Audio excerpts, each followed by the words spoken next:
सवा सेर गेहूं।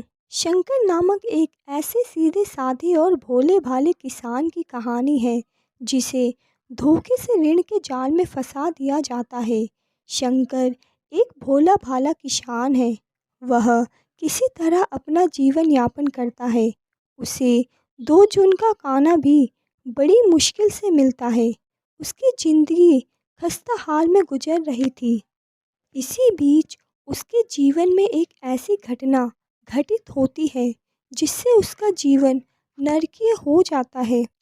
उसके दरवाजे पर एक दिन साधु महाराज आ जाते हैं। साधु को खिलाने के लिए उनकी प्रतिष्ठा अनुरूप अन्न नहीं होता। घर में तो जो था, पर साधु को ये मोटा अनाज कैसे खिलाए, ये सोचकर किसान शंकर पूरे गांव में गेहूं का आटा मांगने जाता है। परंतु खोजने पर भी गांव में गेहूं का आटा नहीं मिलता। तब वो विप्र जी के घर जाता है। वहीं उसे आटा तो नहीं, सवा सेर गेहूं मिलता है। शंकर की पत्नी गेहूं का आटा पीसती है और भोजन बनाती है। साधु महात्मा खा पीकर आशीर्वाद देकर चले जाते हैं। उनका आशीर्वाद कोई काम नहीं आता, क्योंकि यही सवा सेर गेहूं आगे चलकर शंकर के गले की फांस बन जाता है। किसान शंकर बहुत भोला भाला इंसान था। वो छक्का पंजा नहीं जानता था। उसने सोचा कि नाप तोलकर सवा सेर गेहूं क्या वापस करूं, विप्र जी को थोड़ा ज़्यादा ही दे देता हूँ।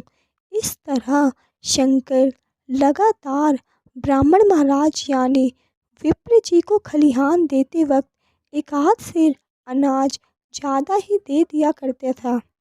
ग्रामीण अर्थव्यवस्था के अंतर्गत पहले मुद्रा नहीं बल्कि वस्तुओं का प्रचलन था, जिसे अंग्रेजी में बार्टर सिस्टम के नाम से जाना जाता है। इसके तहत किसान गांव के अर्थव्यवस्था और सामाजिक धार्मिक कार्यों में सहयोग करने वाले वर्गों को उपज का एक हिस्सा दे दिया करते थे। जैसे ब्राह्मण, लोहार, कुम्हार, जमींदार आदि को फसल कटने पर अनाज दिया जाता था। इसे ही खलियान कहते हैं। आज भी कई गांवों में ये प्रथा प्रचलित है।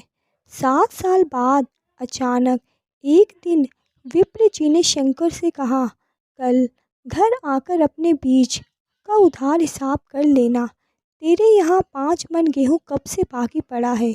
शंकर चौंक जाता है जब उसे पता चलता है कि विप्र जी ने सवा सेर गेहूँ का 5 मन बना दिया है। तो वो प्रतिरोध करता है। वो कहता है कि आपने पहले क्यों नहीं कहा, मैं तो हर बार आपको अनाज ज़्यादा देता रहा। विप्र जी ने कहा, उसका तो कोई हिसाब नहीं है और ना ही तुमने ऐसा कुछ कहा था। जब शंकर इतना अनाज देने में अपनी विवशता दिखाता है तो विप्र जी उसे नरक का भय दिखाते हैं।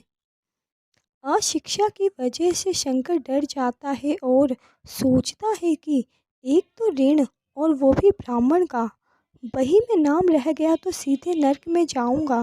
डर के विप्र जी से कहता है कि तुम्हारा से सारा हिसाब यहीं चुका दूंगा, ईश्वर के यहाँ क्यों दूं। मगर महाराज, ये कोई न्याय नहीं है। शंकर ने कहा, हिसाब लगा के बता दो कितना देना है। विप्र जी हिसाब लगाकर बता दिए कि गेहूं के दाम 60 रुपये हुए, 3 रुपये सैकड़ा सूद, साल भर में ना देने पर 3.5 रुपये सैकड़ा सूद लगेगा।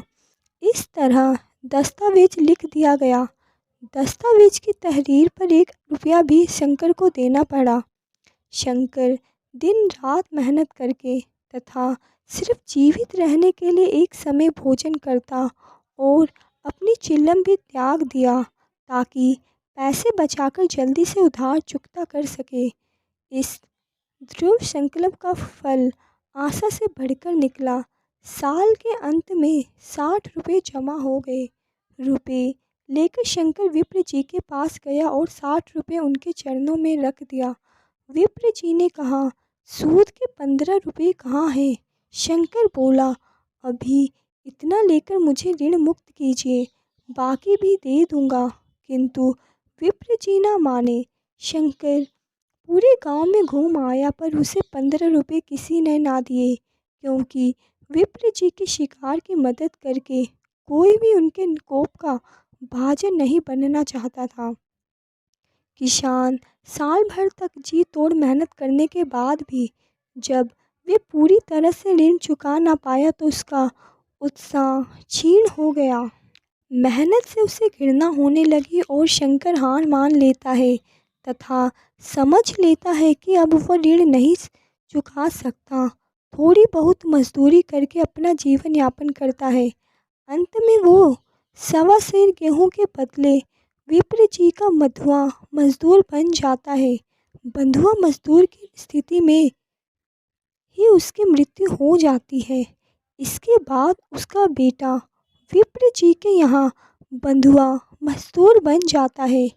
गेहूं के दाने किसी शाप की भांति उसके सर से नहीं उतरे।